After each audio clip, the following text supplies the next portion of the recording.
Fala, Pedrão. Gratidão, peço licença, grato. Pedro Osório, biólogo pela UFMG, Federal de Minas Gerais, e um observador aí da vida, né? Um experimentador aí, junto com minha família de amigos do Vitalize. E o pensamento, o sentimento, nesse momento, é trazer o frugivorismo sob uma inquietude, uma enquete, uma pergunta, se frugivorismo é exclusivamente ou unicamente uma dieta.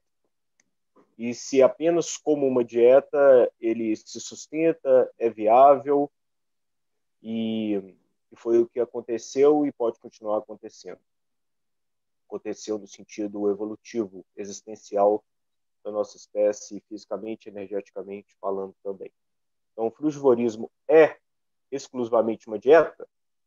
Uma pergunta, né? Concordam, e mais do que concordam, dentro aí da experimentação de cada um, comprovam, experimentam, vivenciam isso, que o frugi é exclusivamente um cardápio, é apenas aquilo que a gente coloca não no prato mais, mas na cuia, na cumbuca.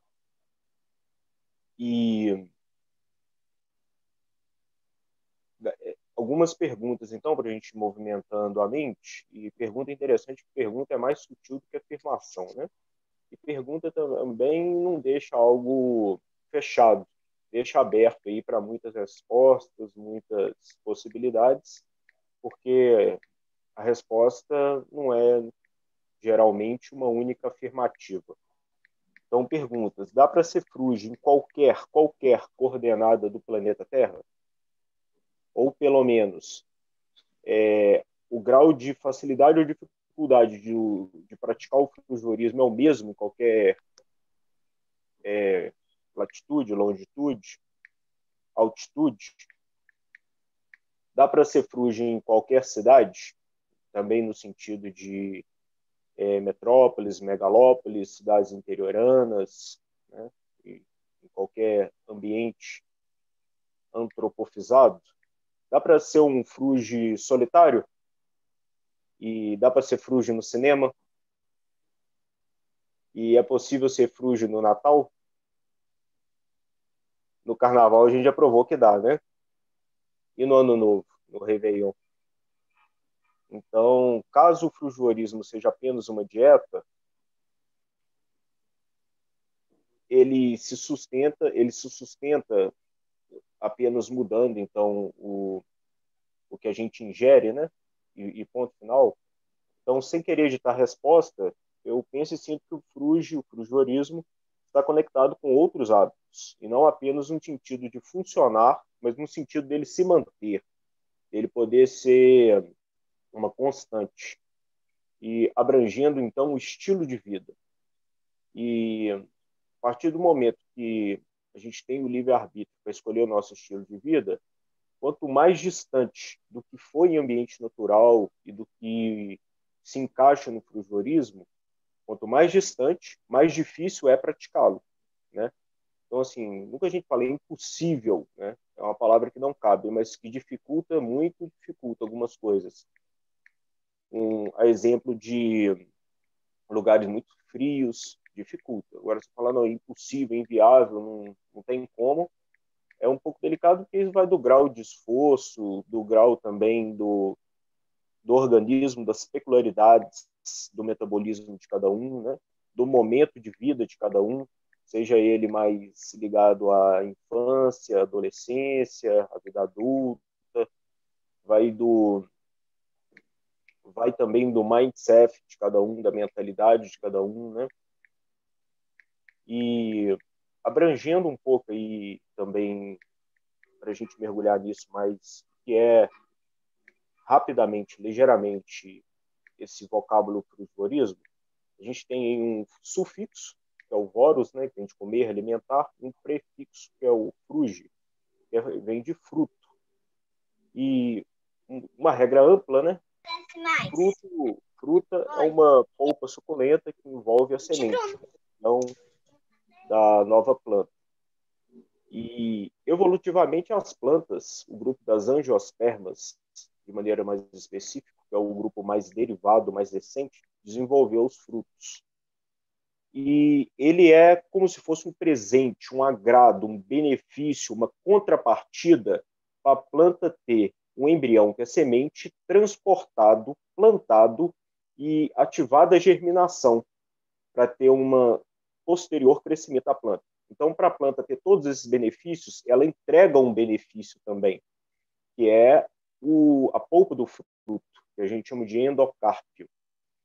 Então, aí volta parte do nosso intercâmbio de ontem, que é da cooperação, e ela evoluindo para uma cooperação tão estreita, tão intensa, tão bonita, tão bela, tão amorosa, que vai para um mutualismo bem de grande dependência entre um e outro, de grande envolvimento, de grande emaranhamento quântico também, né? Entre o frugívoro e a planta, e o meio como um todo, e todos que ali se interagem.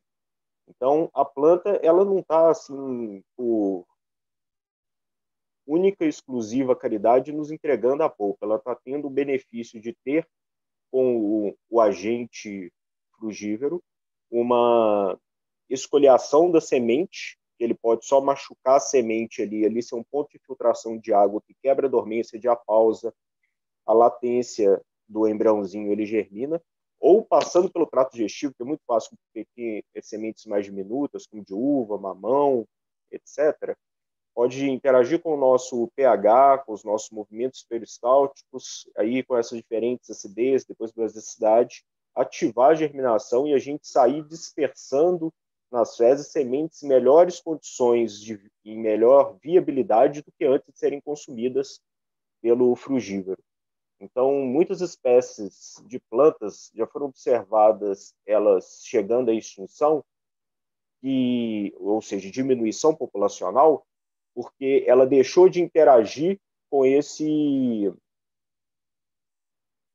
frugívoro, seja ele qual for, né? Seja ele, se no momento foi uma ave ou se foi um mamífero, seja ele de qual grupo for. Isso foi observado em umas ilhas que se chama Ilhas Maurícias, uma ave que chama dodô. Na França só tem o bico, uma pena no museu do dodô, e uma espécie de planta chamada malváceas, as últimas têm cerca de 120 anos, que é a mesma época que foram vistos os últimos dodôs. Ou seja, o dodô era a ave que plantava essas plantas.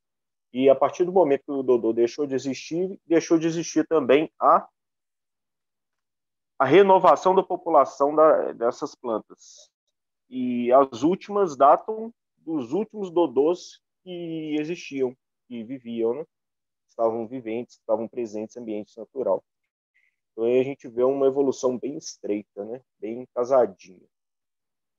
No final da minha fala, tá dando uma chiadinha ou só eu que estou escutando? Alô? Tá tranquilo aqui, Pedro. Então tá bom. Então eu vou tirar o fone do meu ouvido esquerdo, eu acho que era só ele que estava me atrapalhando. Então, seguindo,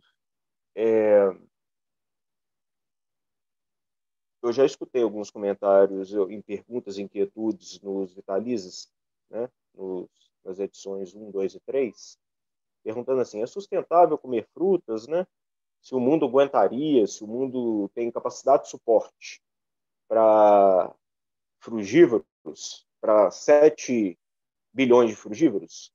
É interessante que, pegando todo esse raciocínio que a gente terminou de fazer, que a planta tem benefício com o consumo do fruto e nós temos um benefício também nutricional, e quanto mais nutridos nós estivermos, mais a gente vai entregar esse benefício para a planta. É fácil concluir que quanto mais se come no estilo frugívoro, mais se tem essa riqueza de frutos, de biodiversidade, daquilo que está sendo, entre aspas, consumido, que está consumindo só uma parte que a planta produziu exatamente para consumo. Por que a planta produziu o fruto? Qual que é o motivo do investimento metabólico entre aspas, do desgaste da planta? Não existe outro que não seja o consumo desse endocárpio, que é o que a gente come do fruto. mas ela, com esse investimento, com esse desprendimento metabólico, ela tem esse benefício, que é de transporte, plantio, ativação da semente para, posteriormente, crescimento de uma nova planta, da sua progênie, né? Então, o fruto, quanto mais se come, mais tem. Em contrapartida, quanto menos se come, menos tem. Ou seja, se a gente falasse, vamos poupar as frutas e tal, se alguém tem um pé de mangueira no quintal e fala, não vou deixar ninguém comer essa mangueira aqui e tal, o cabra está um pouco egoísta, com o passar dos anos vai deixar de ter aquela exata linhagem daquela mangueira, vai deixar de ter descendência. Porque todas as frutas caindo sobre a copa da planta-mãe, ali tem sombreamento, não tem ambiente propício para as sementes prosperarem, né? Não tem luz para elas fazerem a corrida metabólica, a corrida em direção à luz, né? Esse fototropismo, então iria acabar. Ou seja, frutas, se não se consome, acaba. Porque senão ele usaria outra estratégia, como dispersão pelo vento, que acontece em muitos grupos de plantas, ou até exemplo carrapucho que gruda o embriãozinho dele na nossa roupa, na pelagem, no corpo de vários animais por ali passa e transporta. Ou seja, o fruto é um investimento metabólico, no caso o endocarpo do fruto, único e exclusivamente objetivando o consumo de alguma espécie, que não qualquer ela, seja nós, primatas antropóides, seja aves, seja répteis, para extrair esse benefício, entregando benefício nutricional. Então, uma inquietude que eu já escutei de ali, se é sustentável, é que, ou seja, quanto mais se consome, mais se tem. É o consumo mais sustentável que pode existir. Quanto menos se consumir, menos vai ter. Pelo menos em condições naturais, né? Porque dentro da natureza, quanto mais a gente consome, mais a gente vai colocar essa dispersão, essa riqueza de biodiversidade. Foi algo que a gente também tentou responder uma inquietude sempre jogada aí pelo Daniel Rocha, né, do Alkaline Man, falando que a natureza não tem esses frutos para a gente. Não tem porque a gente não está lá. Porque se a gente estivesse lá, a gente estaria trazendo isso de qualquer lugar do globo e levando para lá, ou pelas nossas mãos, pelos nossos tratos digestivos, pelas nossas invenções, mas a gente levaria eles para lá e lá teria os alimentos. Ou seja, se você quiser que o alimento de uma determinada espécie comece a prosperar no ambiente, leve essa espécie para o ambiente. Porque mesmo que se não for uma espécie dita, entre aspas, racional, o instinto dela, que é uma inteligência natural, o fará. Né? E a inteligência natural, ela é um piloto automático muitas vezes superior a qualquer outra inteligência, né? Porque ela é uma inteligência já nesse estado de piloto automático, nesse estado que foi testado, já é uma inteligência que já está no inconsciente, que toca todo o tempo, independente da interferência ativa do ser. Então, o instinto é algo formidável, nós temos ele também, só que a gente abafa ele um pouco. Então, eu vou fazer uma retrospectiva rapidinho antes de mergulhar mais na questão se o que são os outros hábitos que, somados ao cardápio, corroboram e facilitam o frugivalismo. Vamos fazer uma retrospectiva no seguinte pensamento. Muito provavelmente, lá atrás, a gente foi, como a gente tem oportunidade todos os dias, mas ao longo do tempo a gente teve de sutilizar a nossa alimentação, tornar a nossa alimentação mais sutil. Por quê? Porque isso tem maior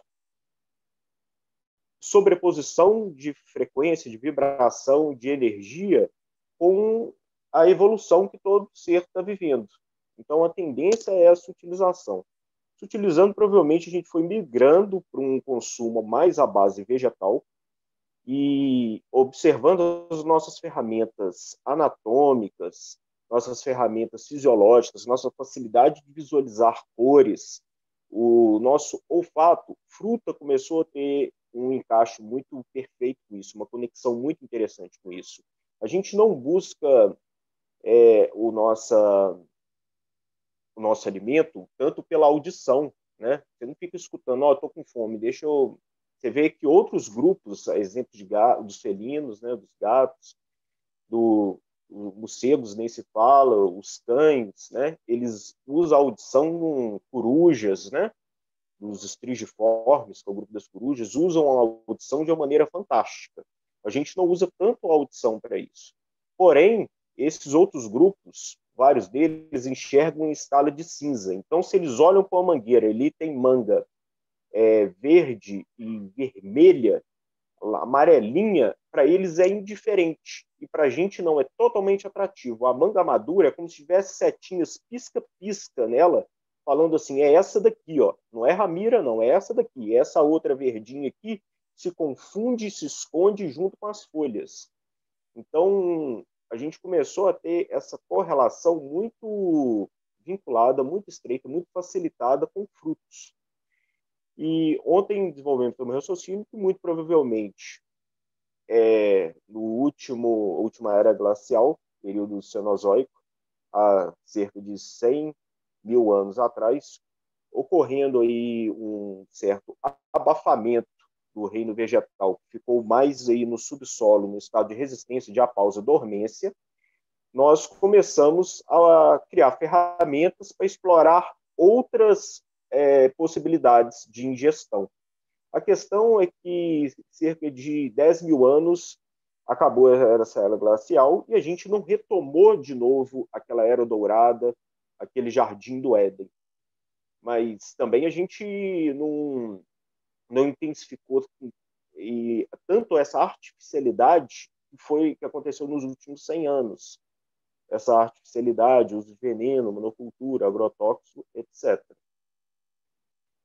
E lá atrás, quando muito provavelmente praticamos o frugivorismo, e frugivorismo é uma classificação biológica para o grupo dos primatas antropóides, dos hominídeos, do qual fazemos parte com mais outros 3 grupos viventes, que são os gorilas, os chimpanzés, que envolve o grupo dos chimpanzés clássicos dos bonobos, né?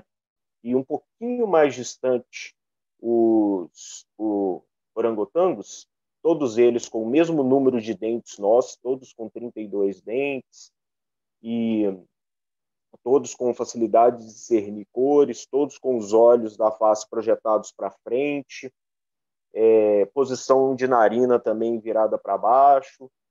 Então, quais são os hábitos que esses grupos usam? Geralmente são hábitos diurnos, então a gente já começa a responder um pouco, ou então pelo colocar um pouquinho de possibilidade de resposta na pergunta da nossa atividade de hoje. É exclusivamente uma dieta? Então, se todos esses grupos são prioritariamente diurnos, então quanto mais a gente explora o dia, mais você facilita essa dieta. É interessante observar, eu, pelo menos nas minhas pesquisas junto aos amigos aí do Vitalize, 90%, 92,32% para ser exato, das recaídas do frugivorismo acontecem depois das 19 horas da noite.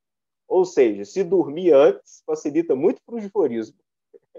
Então, se a gente devemos assim respeitar e usar ao nosso favor muito da tecnologia criada. Mas se a gente deixa trocar a noite em detrimento do dia, dificulta bastante para o frugivorismo. A maior parte das quebras da alimentação estão nesse momento aí de noturno, à noite. E nisso, quanto mais a gente usa o nosso relógio circadiano, que coloca que a gente tem essa facilidade aí de explorar os momentos que o sol está sobre nossa posição geográfica, mais a gente facilita o frugivorismo. E aí a gente já pega, que tudo está conectado, a gente já pega uma outra importância, que é o jejum intermitente, que não é um jejum de moda, de capa de revista, de canal de YouTube dos últimos 3, 4, 5, 10 anos, mas sim um jejum praticado por todas as espécies em ambiente natural desde sempre, sendo que espécies noturnas praticam ele de dia, ou seja, a coruja muito provavelmente começa a se alimentar no deitar do sol e vai interromper essa alimentação até o levantar do sol do outro dia, assim como várias espécies de roedores, assim como outras espécies de aves, como o urucal, curiango, que é aquela espécie que fica sentada na estrada, quando o carro vai chegando devagarzinho, você vê o olho dele refletindo, ele pula mais adiante. Ou seja, todas as espécies noturnas, morcegos, vão fazer o jejum intermitente ao longo do dia, e as espécies que usam o dia, as diurnas, vão fazer à noite. Ou seja, com o deitar do sol, ela vai cessar a alimentação, proporcionando ao organismo fazer um momento de assimilação e posterior desintoxicação, completando principalmente esses 3 ciclos aí durante o dia. Se você considerar o momento que está se alimentando, o momento de ingestão, depois assimilação, depois desintoxicação, que é o nosso relógio biológico diário. Se a gente colocar 8 horas para cada um, a gente vai estar num lapso mais ou menos de 8 horas alimentando, 8 horas assimilando o que foi alimentado, e mais 8 horas para completar as 24 horas, fazendo a desintoxicação e limpeza, que é o momento, principalmente, que a gente vai ao banheiro, que dá mais vontade para fazer essa desintoxicação, esse balanço final para retomar esse ciclo. Então, quando a gente respeita mais esse relógio biológico, facilita aquela resposta lá em cima se o frugivorianismo é apenas uma mudança de cardápio. E muito provavelmente a gente respeitou isso durante o nosso tempo evolutivo, e deixando de respeitar agora, de certa forma, a gente está ameaçando a nossa viabilidade biológica. Vou dar um exemplo. Quanto mais a gente consumir qualquer coisa durante até 10, meia-noite, 1, 2 da manhã, mais provável vai ser da gente levantar durante a madrugada para fazer xixi. Se a gente levanta durante a madrugada para fazer xixi, a gente quebra o nosso ciclo de produção hormonal. Se a gente quebra o nosso ciclo de produção hormonal, homem deixa de ser, ou de ter as características secundárias de homem mais acentuadas, e mulheres deixam de ter as características secundárias de mulheres mais acentuadas. Não estou falando que homem passa a ser mulher, nem que mulher passa a ser homem. As características secundárias determinadas pelos hormônios deixam de ser beneficiadas pelas produções hormonais. Né? Então, não é que um começa a ser o outro. Um começa a ser menos o que os hormônios secundários influenciam e determinam. Ou seja, fazer os nossos xixis até o momento de deitar, para só fazer no outro dia depois de levantar, é uma coisa que facilita. Não é só o xixi, é também uma questão de você conseguir mergulhar naqueles sonos mais profundos, sono REM, etc. Dormir num escuro mais absoluto, a claridade que é plausível durante o sono é a claridade da lua, que está totalmente correlacionado, por exemplo, ao ciclo e ciclos da mulher, né? E de forma também proporcional aos ciclos do homem, e por aí vai, né? Tanto que dizem que lobisomem aparece na lua cheia, né?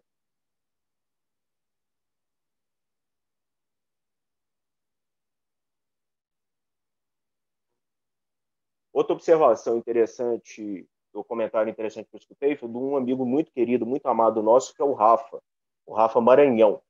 O Rafa Maranhão, ainda não vi ele ontem, hoje no Vitalize, não. Quem sabe ele está por aí, eu ainda não vi, né? O Rafa, uma vez, ele comentou até numa reunião do Vitalize, e toda primeira quarta do mês, que foi comentado o Rafa falando assim: esse pessoal nós, né, do Fruge, erraram muito por negligenciar a vitamina B12. Pessoal, assim, só não vou falar que eles não deviam ter feito isso, porque eles fizeram isso com eles mesmos. Então, assim, eles não fizeram por, entre aspas, por maldade, né?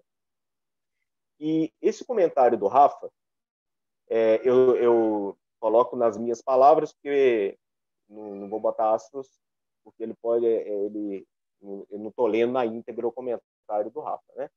Mas ele está totalmente relacionado com o tema né, desse momento hoje. Pelo seguinte: frugivorismo é apenas o que a gente ingere? E será se B12 é algo que a gente, e todas as vitaminas, e todos os nutrientes, e todas as energias que a gente se beneficia, elas entram pela boca? E elas entram pela boca necessariamente aquilo que o supermercado nos oferece, sacolão, etc., ou feira? Então, a gente nem precisa responder isso em si. A gente precisa sentir o seguinte: se a gente viver mais em sintonia com o que foi natural e muito provavelmente a natureza fez durante todo o tempo, com todo o N, ou seja, no maior e melhor experimento que já existiu, que existe e continuará existindo, naturalmente tende-se a se resolver ou se amenizar questões como a B12 e quaisquer outras, porque nenhuma se dá de maneira isolada, mas sim conectada. Não é porque os nossos exames laboratoriais acusam um item que ele está sendo um ponto isolado, mas com certeza ele está conectado com muitos outros que os exames ainda não lê ou que, ou por uma questão de interesse, uma questão de pobreza ainda de parâmetros laboratoriais, etc. Eu já vi muito amigo meu comentando que, por exemplo, andar descalço na terra e tal, etc., ou até é algo que beneficiaria a B12, e independente se é isso mesmo, jejuns prolongados beneficiariam B12. Eu, pelo menos, já tive experiência aí de jejuar mais de mês, a minha B12 dobrou, né? E também assim, não vamos falar, sei lá, ele sublimou, produziu B12, não sei, ela dobrou. Não estou falando que eu produzi ela, estou falando que ela não estava no sangue num determinado nível antes e depois ela passa a ser mais de 2 vezes o valor inicial no sangue, né? No sangue é o que o laboratório lê, né? Apesar que eu também fiz ela análise nutricional com fios de cabelo também na época. E então, ou seja, essa resposta, quando o Rafa fala assim, o meio frude e tal, um pouco fechou os olhos para B12, na verdade, o que vai dar certo e o que ainda não vai dar certo é muito mais uma observação do todo, como apenas uma observação de cardápio, uma observação alimentar, é uma observação mais global, e que a gente não precisa e nem deve tentar equacionar tudo, porque isso, se a gente conseguisse equacionar tudo do jeito que está, amanhã ela já não estaria equacionado, porque amanhã já mudaria um pouco mais, porque está tudo dinâmico, está tudo sendo construído, está tudo ainda sendo lapidado, está tudo ainda, não por estar imperfeito, mas porque aparece uma novidade e para essa novidade criada adaptações, novidades para se adequar a elas, para se reencaixar a elas. E o que é interessante, uma frase que eu vou até levar para a conclusão do nosso intercâmbio já, é o seguinte: muitas vezes a gente quer imitar resultados, sei lá, vários benefícios que já foram falados para a gente, que já experimentamos e comprovamos na nossa vida de frugivorismo, seja eles de vitalidade, seja eles de ânimo, produtividade, de melhor sono, de melhor saúde, de todos os sistemas do corpo, mas geralmente a gente quer imitar resultados sem imitar processos, né? Geralmente a gente quer os frutos, mas a gente não quer imitar todo o passo a passo para chegar naqueles frutos, né? Estou falando agente frugivorista, não, agente espécie moderna, né? Espécie contemporânea. A gente quer imitar resultados sem antes imitar processos. E se a gente começar a fazer um exercício, cada um pode, eu proponho, sugiro com o tempo, se propor um checklist diário de vários itens que corroboram, facilitam, ajudam a prática do frugivorismo, quem sabe colocar nesse checklist alguns itens e no final dos dias, das semanas e dos meses, quando eu observar que, entre aspas, nenhum ou poucos itens desse checklist eu levo para o meu dia a dia, eu vou entender por que é tão difícil seguir o frugivorismo. Porque a gente não segue a receita, porque a gente não segue o processo. A gente tem livre-arbítrio para fazer o que quiser, mas dos efeitos somos responsáveis, né? E um deles é quando a gente fala assim, é impossível seguir isso. É impossível chegar no resultado se a gente não segue o passo a passo, se a gente não segue a receita, se a gente não segue o mapa, né? Então, muitas vezes a gente fala assim, olha, para chegar lá no Humberto, em Natal, Rio Grande do Norte, a orientação é aqui, ó. nesse sentido. E não, eu quero ir para o sul. Tá, se você conseguir fazer a volta do globo aí, passar pela Antártica, depois passar pelo Polo Norte para descer de novo, mas fora isso, a gente quer seguir, usar o nosso livre-arbítrio seguindo outras direções e chegar no destino que a gente não segue o mapa, né? Então, o checklist poderia ser um mapa. Algumas propostas de itens para um checklist, para as pessoas pensassem no dia a dia, pratica. Um jejum do deitar para o levantar do sol. Seriam ir na casa de 12 horas. E não é nada difícil, cerca de dessas 12 horas, 8 horas você está dormindo. E antes dessas 8 horas, pelo menos 2, 3 horas, você está esvaziando a bexiga para não acordar durante a noite, né? Acordar durante a noite não era tão ruim se a gente dormisse de fralda, né? Mas como a gente tem que ligar a luz, aí interrompe a nossa produção de melatonina, aí quebra todo o nosso ciclo de produção hormonal, aí a gente arrebenta também a canela na escrivaninha. Então, um itemzinho aí para um checklist, jejum. E talvez um jejum de 12 horas, jejum propriamente dito, que seria ou seja, um jejum seco, né? Porque muitas vezes você fala, jejum tem vários protocolos, né?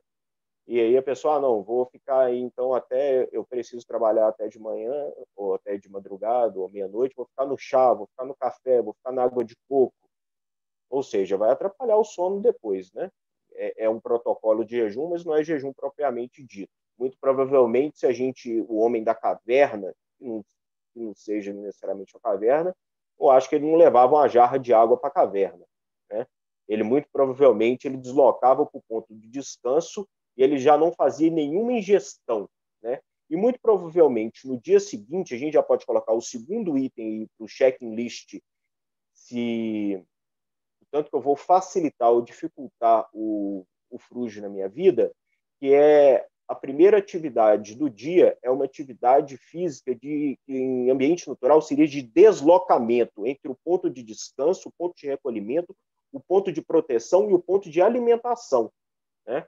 Ou seja, era entre um ponto lá que o grupo, que somos uma espécie gregária, uma espécie de convivência social, onde o grupo descansava e um ponto que o grupo se alimentava, né? Então, esse é um item a ser observado, porque fazer a primeira atividade do dia em jejum seco, é um grande segredo, pelo menos e foi e sempre é para o frugivorismo na minha vida, né? E o bom dele ser seco desde o dia anterior, perto do sol se pôr, não necessariamente o sol se pôr, você não beber nada, mas evitar pelo menos na 1 horinha, 2 horinhas antes do sono, porque durante a primeira atividade do dia você não tem que parar para fazer xixi toda hora, né? Você provavelmente vai acordar, vai fazer um xixi, aí você sai para atividade física e não tem que ficar procurando uma árvore, um muro toda hora. Para as mulheres nem se fala, né? Que nem dá para fazer isso para as damas. E uma um fator interessante aí já nessa primeira atividade do dia é interação com o sol. Ou seja, você vê como tudo é conectado, relacionado, né? Infelizmente, na nossa sociedade, a gente, por exemplo, a gente passa o dia inteiro, eu também vivo isso, escada rolante, elevador, carro, etc., controle remoto, etc., e depois a gente tem que pagar um tempo para fazer atividade física, para repor o tempo que a gente não fez atividade física. Na natureza é bom que resolve tudo de uma vez só. Você saiu para fazer a primeira atividade física, você já pegou o sol em jejum, não vai precisar ficar procurando banheiro toda hora. Pegou esse sol, o sol já está totalmente correlacionado com o sucesso do frugivorismo. Muito provavelmente você não vai para o sol comer uma lasanha quente, né? Se você tiver um sol escaldante, você vai pensar em água de coco, você vai pensar em melancia, você vai pensar em melão, você vai pensar em algo que vai te hidratar, que vai corroborar com aquele ambiente. Indo para uma perguntinha que a gente colocou lá, se é possível ser frugir no cinema, já no cinema, dificilmente, eu nunca senti falta de uma melancia no meu colo no cinema, né? A gente já está muito mais correlacionado, o ambiente de ar-condicionado, escurinho, conforto, o ambiente já que está todo mundo em volta fazendo aquilo, com o quê? Pipoca, etc., né? Ou seja, quanto mais artificial o ambiente, não que a gente vai saber conviver nesses ambientes, até porque a gente já vai para esse ambiente de bucho cheio, Mas quanto mais artificial, mais correlacionado ele vai estar com hábitos artificiais. Quanto mais natural o ambiente, mais correlacionado esse ambiente vai estar com hábitos naturais, né? Ou seja, quando a gente está num ambiente assim, de praia, imagina, você vai para a praia, senta ali na areia, não tem nem sombrinha nem nada, você quer desfrutar do sol, não precisa nem de cadeira, você quer sentir a areia debaixo sentado debaixo daquele sol escaldante, ninguém pensa em pizza, né? Nossa, aqui está faltando só um cachorro quente. Não existe isso. Nossa, imagina, agora se chega ali, clássico, água de coco, se chega um abacaxi, fala, nossa, perfeito, né? Estou no paraíso, estou no Jardim do Éden de novo, voltou a Era Dourada. Então, alguns itens aí interessantes para colocar no checklist, inclusive, olha, interagir com os elementos da natureza. Então, assim, interagir com água, interagir com terra, interagir com a lua, interagir com o sol, interagir com pessoas, interagir com gente. Gente, para ser gente, precisa de gente. Essa filosofia e ética antiga Ubuntu da África é uma filosofia linda, né? E quanto mais a gente vive com gente, mais gente nós somos. O sucesso de um está no sucesso dos outros, né? Para você ser feliz, faça o outro feliz também. São todos itens. O checklist ele é muito pessoal, não é um Ctrl+C, Ctrl+V para mim, para o Digão, para o Chaba, para o Noé, para o Vitão, para o Humberto, para a Eli, para a Paloma. Ele pode ter itens, mas também itens, entre aspas, iguais, mas nas palavras que mais acessam sua sensibilidade, que mais acessam os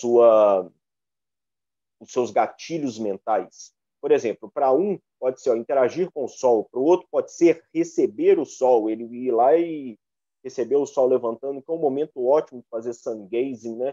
Que está totalmente correlacionado aí com a ideia de absorver energia direto do sol, a ideia e o sentido aí da lógica aí do viver de luz, né? De ativar os chakras, ativar a glândula pineal.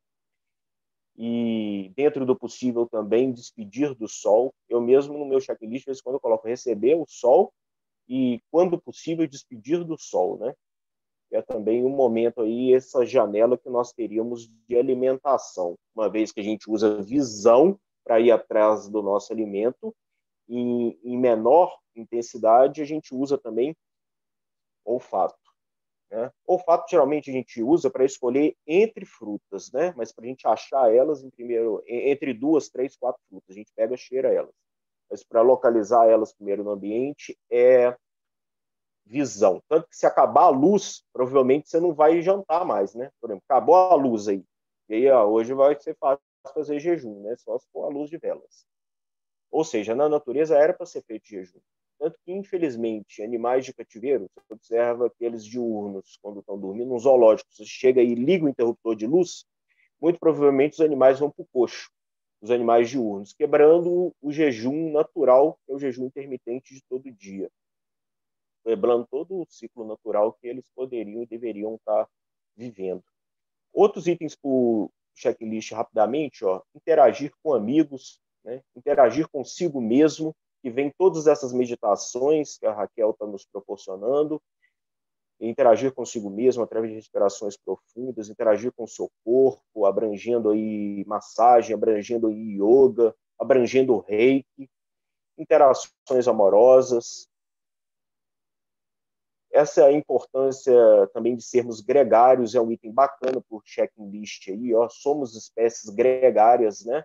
Então, eu observo que muitas pessoas que têm hábitos não tão saudáveis, mas vivem de maneira gregária, se dão melhor do que pessoas que vivem com hábitos assim, tidos como saudáveis, mas solitariamente. Essas dançam mais rápido, né? Infelizmente. Ou seja, ser gregário é um fator muito importante, né? Muitas vezes eu falo assim, eu fico me perguntando como é que o pessoal pode gostar de carnaval, de bar, de boteco, esses trem, né? Assim, todo respeito, trem é ruim demais, mas por eles estarem juntos fica bom, entendeu? Ou seja, se estivesse bom no lugar bom, estava perfeito, né? Estivesse junto em um lugar mais conectado com a nossa natureza, com a nossa evolução, com o que foi a nossa viabilidade, por causa disso existimos, como espécie biológica, física, né, nesse momento, é muito melhor, né? Outros itens aí para um possível checklist aí que cada um pode se propor aí para frente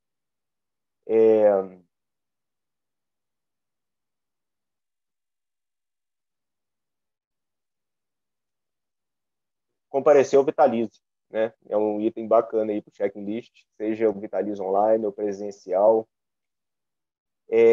Outros itens bacanas aí que, com certeza, talvez a Eli já mergulhou bastante nesse assunto, são das monorrefeições, né? A gente desfrutar do alimento só, por vez, né? Muito provavelmente a gente não chegava num pé de laranja, guardava algumas laranjas, ia para um pé de banana e pegava algumas bananas, ia para um pé de castanha e pegava algumas castanhas, quebrava as castanhas com pedra, juntava tudo aquilo e fazia uma salada, né? E isso foi uma novidade recente, essa gourmetização da nossa alimentação. Então, muito provavelmente, em ambiente natural, a gente fazia monorrefeições, né? O que não significa monodieta. Monodieta já está correlacionada às ilhas, né? Você comer um item só durante um determinado período de tempo. Monorrefeição é naquele momento alimentar, você comer um item só, né? Então, ou seja, comer um item só para quebrar o jejum, depois de um tempo você come um item só, isso é seguir muito a sua bússola interna. Você vai ter um alimento que você vai olhar para ele, ele vai estar gritando o seu nome e vai estar te falando belas poesias. É ele que você deve, aquela fruta que você deve desfrutar naquele momento, numa monorrefeição, né? Infelizmente, a indústria descobriu isso e faz esse marketing, essa publicidade, etc., e leva as pessoas para outros alimentos artificiais, né, com esses atrativos. Mas desde que a gente use os nossos sentidos naturais com alimentos naturais, não processados, aromatizados, concentrados, e a gente não está sendo enganado no sentido de armadilhas mentais aí dos nossos sentidos.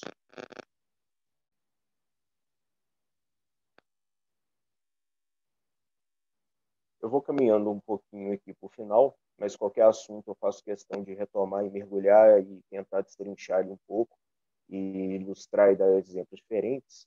Mas o que a gente pode colher de frutos desse momento como possibilidade? Um deles é o seguinte: imitar resultados requer, anteriormente de imitar resultados, imitar processos, né? Então, por exemplo, essa proposta de ter um checklist é todo o processo, passo a passo, uma receita, para a gente depois ter um resultado.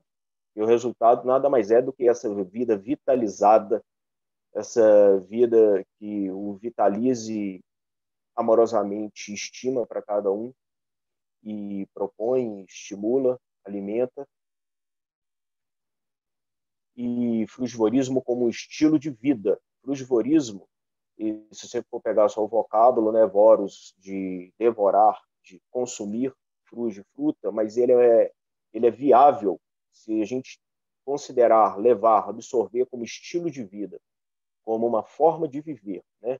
Mas uma forma de viver não de excluir, né, de se afastar da nossa família, das nossas pessoas queridas que ainda não querem ou reconhecem o que o frugivorismo havia, mas sim de uma forma mais includente, de uma forma mais respeitosa, gradativa, para a gente poder estender esse exemplo para as pessoas e, com esse bom exemplo, querer absorver essa, que não é novo, mas esse estilo de vida nosso, nosso como espécie, para os benefícios e prosperidade da nossa família humana. O frugivorismo não é algo lido e acabado, é algo também que eu quero colocar de uma maneira muito, muito forte, muito afetiva, para cada um refletir. O frugivorismo não é o que ficou intitulado em nenhum livro, em nenhum e-book, em nenhuma postagem de Facebook, ponto final. Ele é algo que está sendo lido, ele é algo que está sendo testado, e entra naquela fala do Rafa, negligenciou. Então, a gente está lendo, ninguém negligenciou o B12, não. A gente está lendo, a gente está entendendo ele, né?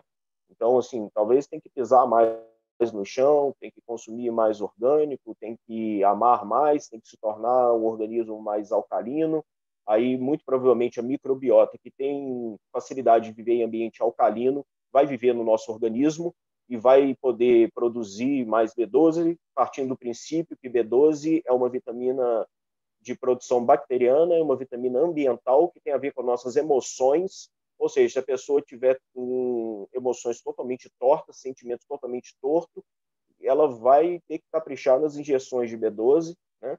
Porque vai ter que tomar dela de maneira paliativa, de maneira empurra de um dia para o outro, e não vai resolver ela na causa, né? Muito provavelmente não só B12, mas todos os nossos nutrientes físicos e metafísicos, eles se davam num ambiente mais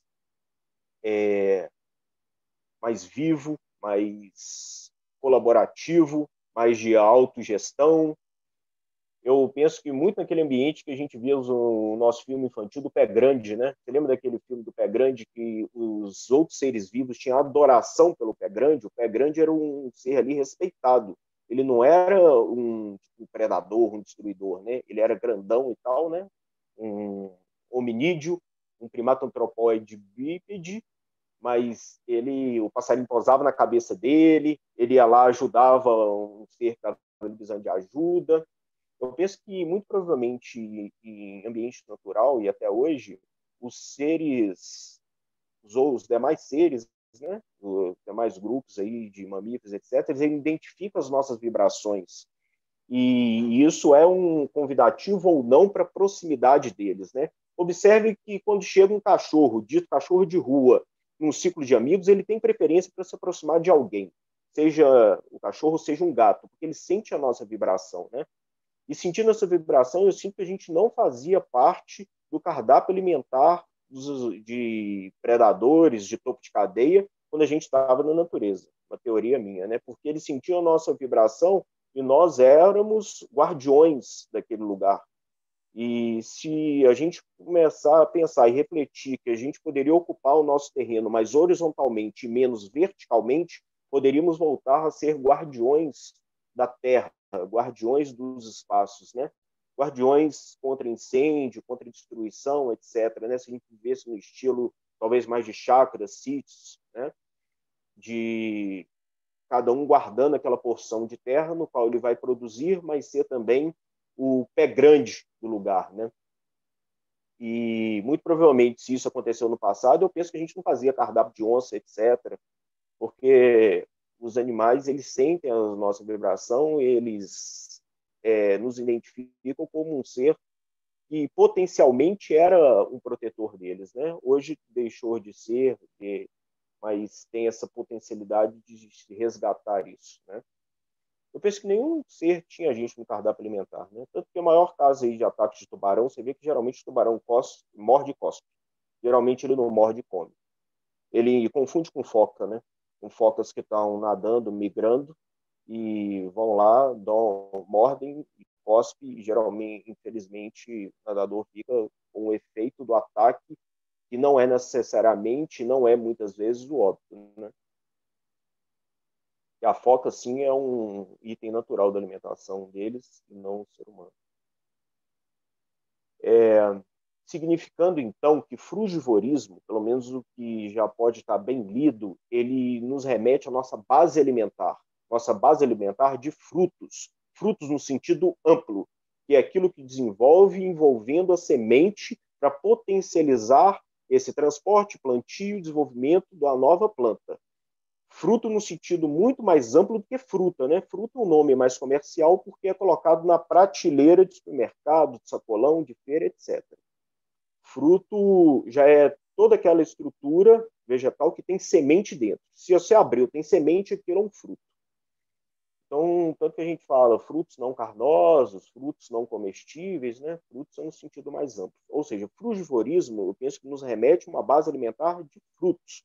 Agora, a complementação disso, ela é muito abrangente. A complementação disso abrange um determinado momento, um determinado ambiente, uma determinada coordenada geográfica, as oportunidades, o que é encontrado ou não naquelas circunstâncias, né? Por exemplo, eu já vi vários documentários de primatas antropóides, pegam um graveto, coloca o graveto dentro da colmeia da abelha lá, talvez a abelha sem ferrão, aí tira o graveto e come, né? Aí você vai falar que ele não é mais frugívoro.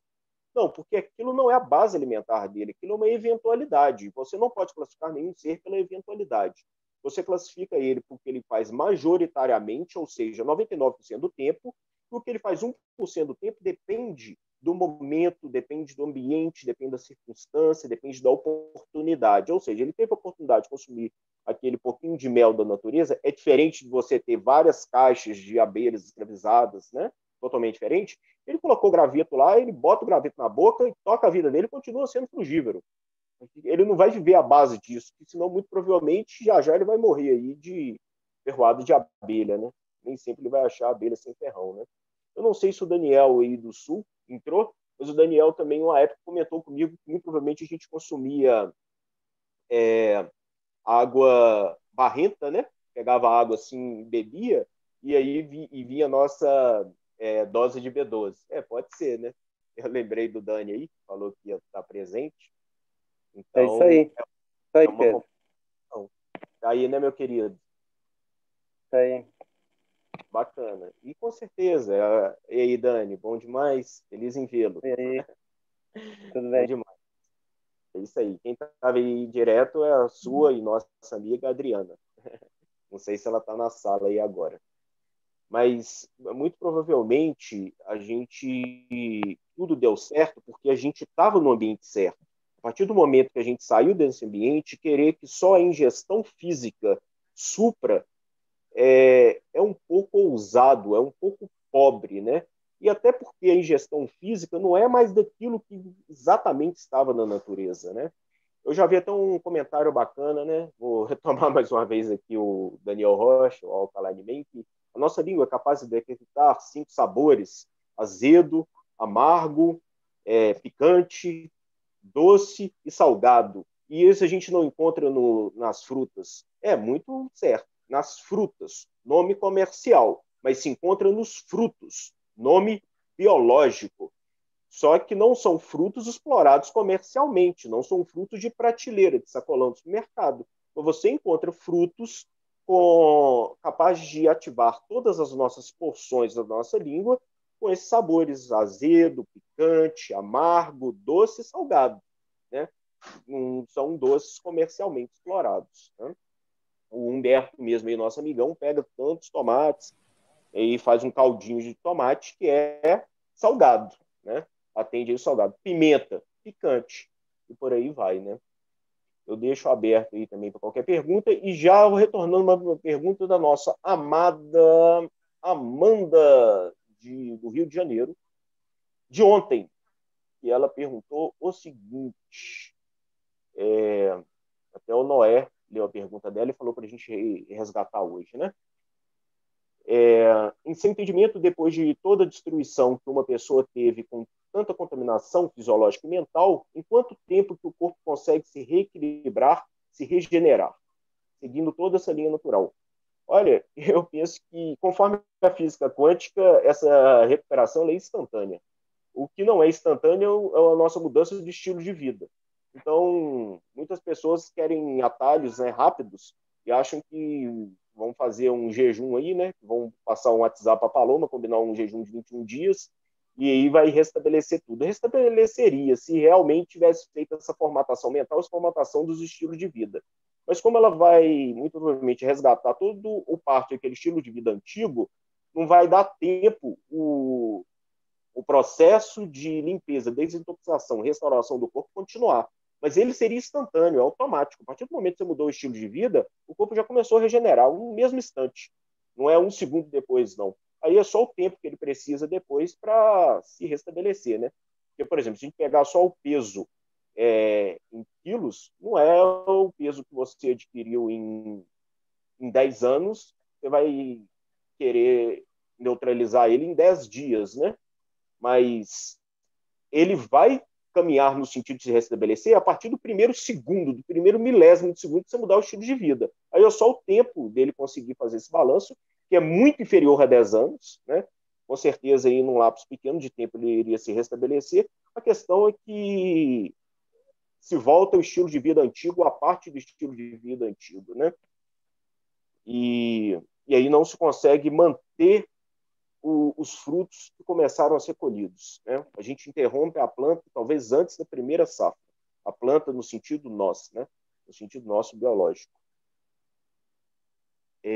Adorei a pergunta, pois o exemplo de pergunta sumiu aqui da Pedras de Vesícula. Alguém quer ler ela aí para mim? O Jurubola comentou também que ele quer viver 200 anos, todos nós, né? Mas não é, a gente quer viver com qualidade, independente, são 200 anos. E quero não ferir meus semelhantes, nem por isso quero me ferir, né? É muito bacana que isso entra na fala do Rafa do Maranhão, né? E na natureza a gente não feria ninguém, né? É protocooperação, a gente tem que parar de enxergar de uma maneira imediatista. Muito provavelmente, com o chimpanzé que eu vi lá no documentário, que é um graveto lá na colmeia da abelha, ele não estava prejudicando as abelhas, não. Ele estava selecionando abelhas que iriam ficar mais ligeiras do lugar que ia fazer a casa delas e não ao acesso, apesar que o chimpanzé pode ter acessar muitos cantos aí, né? Mas ele estava equilibrando o ambiente, né? Desde que não tivesse uma interferência muito recente, aquilo foi peneirado durante muito tempo, aquilo foi selecionado durante muito tempo, e aquilo está num contexto de amor incondicional, de protocooperação, de mutualismo, benefício mútuo, de prosperidade, né? Ou seja, se aquilo está acontecendo sem interferência do homem, é porque está acontecendo há muito tempo. Então já está equilibrado, já existe um equilíbrio dinâmico, já está ok, é uma empresa que está próspera. Não é uma empresa, não é um novato que a gente está vendo se vai dar certo, um novato, não é um especulador, não é um evento de especulação, é um evento de equilíbrio. Perdão? Pode falar. Você pediu para passar a pergunta que fizeram. Foi feita assim, adorei a pergunta. Pois, por exemplo, com pedras na vesícula, quanto tempo demoraria para curar a patologia com dieta crudívora? Então, a nossa tanta Paloma, nossa amada amiga, a Bel dinamarquês, eu tenho essa Eli agora, né, faz os protocolos, são ótimos, eles são acelerados, né, nesse processo de limpeza aí, tanto de rim, de vesícula, de fígado. A questão é que, sim, se a gente não mudar o estilo de vida, vai ficar fazendo isso toda a vida, né? Então, assim, muitas vezes, uma vez uma amiga minha perguntou por que do jejum, né? Eu falei com ela, realmente, jejum não se justifica você limpar para logo depois sujar, né? É melhor, então, talvez se poupar do jejum, né? E se for para sujar, é melhor, não precisa ter que fazer uma limpeza muito assídua logo antes, né? Geralmente a gente limpa para tentar manter limpo, né? Mas, respondendo aí a pergunta do nosso amigo que ele trouxe, a individualidade pesa muito, porque você vai ter diferentes níveis de pedra de rim, de intoxicação, seja de rim, de vesícula, de fígado, de qualquer órgão, em diferentes organismos. Mas nos remete à pergunta da Aline, que fala o seguinte: imediatamente, no momento que você muda a sua mente, que você muda o seu pensamento, que você muda o seu sentimento, começa a ter essa limpeza, seja de vesícula, de rim, de fígado, de qualquer outra estrutura, de qualquer outro órgão, de qualquer outro sistema do seu organismo. Agora, até concluir, depende até onde você foi nessa intoxicação. Mas a questão é a seguinte: se você mudou o estilo de vida, essa é a limpeza definitiva. Essa é uma limpeza mais sábia, mais natural, mais tranquila e mais sustentável, né? E se você quer mudar o estilo de vida, está tranquilo disso, mas quer ficar tranquilo que você quer ver o processo de limpeza mais rápido, ótimo, eu super recomendo e amo aí o trabalho da Paloma, da Eli, da Bel dinamarquês, mas a questão é o seguinte: vai ser sucedido por um estilo de vida antigo? Com certeza elas também têm aí uma grande ressalva em relação a isso, porque se for em relação ao estilo de vida antigo, eu falo o seguinte: em relação ao jejum, não jejue. Se você quer continuar na linha de frente, não faça jejum, porque jejum é um processo de paz. Você faz as pazes com o seu organismo. Ou seja, ele se torna inapto a ir à guerra. E se for para ir à guerra, continua com o seu muco intestinal aí, porque ele é bom para a guerra. Porque ele isola a interação do que está na luz do seu trato digestivo com o seu organismo. Ele é uma estrutura protetora, é uma estrutura de insensibilização criada ao longo do tempo, para aquilo que não é para ter sensibilidade, que é o caso das microvilosidades intestinais, etc. Então, assim, se for para continuar na linha de tiro, continua com o escudo levantado. Porque se você baixar os punhos e entrar na linha de tiro, o que é linha de tiro? Linha de tiro é esse consumo tradicional de coisas empacotadas, enlatadas, encaixotadas, em sachê, processados, aromatizados, gourmetizados, etc. Se for continuar aí, ótimo, ótimo assim, livre-arbítrio seu, mas evita processos tão intensos de limpeza, porque quando você sai muito limpo de uma limpeza, você se torna também sensível àquele consumo agressivo de antes. Vamos dar um exemplo aqui. Qualquer pessoa e qualquer ser que faz um consumo artificial, ele está muito mais apto a lidar com aquele consumo artificial do que uma espécie silvestre. Tem uma plaquinha em qualquer lugar silvestre que você vai e fala assim, não alimenta os bichos, porque a sua alimentação não é boa para ele. Mas consideram que aquela alimentação é boa para você. Você está há muito tempo já nessa batalha, você já criou calo, você já criou uma certa resistência. Vem a pergunta do Noé de ontem. Será que o nosso ser ele mudou? É claro que ele já mudou. A gente já criou uma certa resistência enlatado, empacotado, encaixotado, etc. Não dá para a gente graduar essa resistência no sentido dela garantir a nossa viabilidade biológica. Por enquanto, mostra que essa resistência ela caminha mais devagar do que as doenças. E a nossa viabilidade biológica está ameaçada, que é os experimentos do gato de Potter, que mostra que ao longo das gerações os gatos foram ficando inférteis, lerdos, com problemas neurológicos, e depois se extinguia, né? Os gatos reproduziam muito rápido e foi feita uma intensidade maior, talvez isso acontecendo, talvez, uma velocidade menor com o ser humano, e a gente ainda está numa ascendente aí com 7 bilhões de população, mas talvez vai chegar no momento de viabilidade biológica. Tanto para garantir essa viabilidade biológica, está se cogitando aí tantas vacinas, tantos processos artificiais, etc., porque se acha que os processos naturais são insuficientes, né? Os processos naturais já não dão mais para garantir a nossa viabilidade, ou a viabilidade de todo mundo que possa, entre aspas, pagar por elas. Então, a resposta aí, tanto para a Aline, o nosso amigo aí que perguntou da pedra na vesícula, é isso. Imediatamente começa o processo. Agora, se ele vai demorar uma semana ou 2 semanas, depende até onde você mergulhou. Se você faz um mergulho de 10 metros, você tem um tempo para chegar à superfície. Você faz um mergulho de 20 metros, é um tempo um pouquinho maior para chegar à superfície. Se faz um mergulho de 30 metros, é um pouquinho maior para chegar à superfície. Mas a partir do momento que você mudou a direção à superfície, a cada instante que passa, você está mais perto da superfície. Você já está fazendo um processo de limpeza. Você já está fazendo um processo que é mais definitivo, que é mais promissor, que é mais sustentável. Que entra na pergunta do nosso enunciado, que para o juarismo é só a dieta? Ao meu ver, não é só a dieta, né? Porque animais também que você tira da natureza, eles vão preferir comida concentrada. Se você der lasanha por orangotango e der uma comida para ele com a concentração da natureza, ele vai preferir a concentração, a hiperconcentração, porque aquela é uma droga forte, dá mais onda. O alimento da natureza é uma droga mais leve, não dá tanta onda. Mas era a onda necessária para a gente buscar ele todo dia de uma forma equilibrada, de uma forma benéfica para ambos os seres vivos e para todos os seres vivos. Pedro. Só que a dose artificial faz a gente gerar um maior consumismo, mas em detrimento da nossa saúde, mas em benefício de uma questão de mercado. Rodrigo? Desculpa. Só pedir para você seguir para o encerramento, que a gente já passou um pouquinho do horário. Não, claro, tá certinho, meu querido. Mas eu estou adorando, ainda bem que está gravada. Então, a reflexão é essa, que nós queremos imitar resultados sem antes imitar processos. Imitar processos requer sair de uma zona de conforto, que realmente não é fácil, né? Vocês estão me olhando aqui dentro do apartamento, né? Tá um pouco antagônico isso.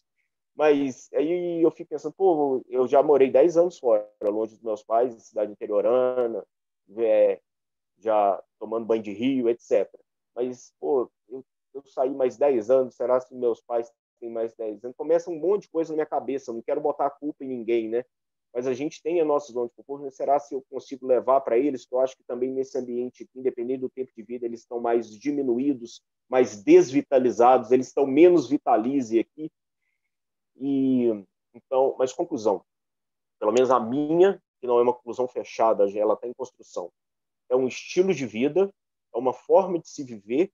Se a gente observar os primatas antropóides, a gente vai ver muito do que provavelmente acontecia em estado natural, que é o maior experimento e o melhor experimento que existe é a natureza, é todo o N, é eu, você, eu, tu, ele, nós, vós, eles, durante todo o tempo, e é a melhor forma de tentar dar certo. Trazendo para nossas adaptações, para a gente também conviver com essa modernidade, com essa tecnologia, podendo incluir e não excluir. E a questão não é o que a gente inventou, a questão é que a gente deixou de usar as nossas ferramentas sensíveis, internas e físicas. E por ter uma natureza antifrágil, se a gente deixa de usar, elas atrofiam, elas gradualmente deixam de existir. Elas perdem vitalidade, as nossas ferramentas, seja o corpo, seja a mente. As sinapses que a gente não usa, elas vão se desconectando, elas vão criando outras sinapses, que é o que o Júlio Bola comentou ontem, de neuroplasticidade. Né? Então, natureza antifrágil. Se a gente lidar com o ser humano como algo frágil, ele vai se tornar frágil. Se a gente se lidar com ele como algo que não é que tem que dar tapa na orelha, que tem que ser bruto, mas com algo que vai ter estímulo, ele vai cada vez mais se capacitar para melhor se lidar com esses estímulos. Quem nunca pega sol não deve, de repente, entrar no sol de meio-dia. Deve entrar gradualmente, porque, naturalmente, isso aconteceria desde o momento que a mãe deu à luz durante toda a vida e não de maneira abrupta, né? Ou seja, de maneira gradual que a gente dá nossa natureza antifrágil, nosso trabalho, as nossas potencialidades, a nossa vitalidade, nos tornamos mais vitalísimos. Então, que cada um possa ir dentro do seu íntimo, fazer o seu checklist com seus gatilhos mentais e ver se cada vez mais a gente está seguindo processos para chegar nos resultados que a gente quer e não só querendo o resultado, o troféu, o palco. Um beijo no coração, passa aí para o Digão, para o Chaba, e até sempre. Gratidão para cada um aí, para cada uma, para todos nós. Valeu. Olá, esperamos que você esteja gostando dos nossos conteúdos. Para apoiar os projetos Vitalize, acesse apoie.vitalizefestival.org e faça sua contribuição, pois com seu apoio nós vamos mais longe.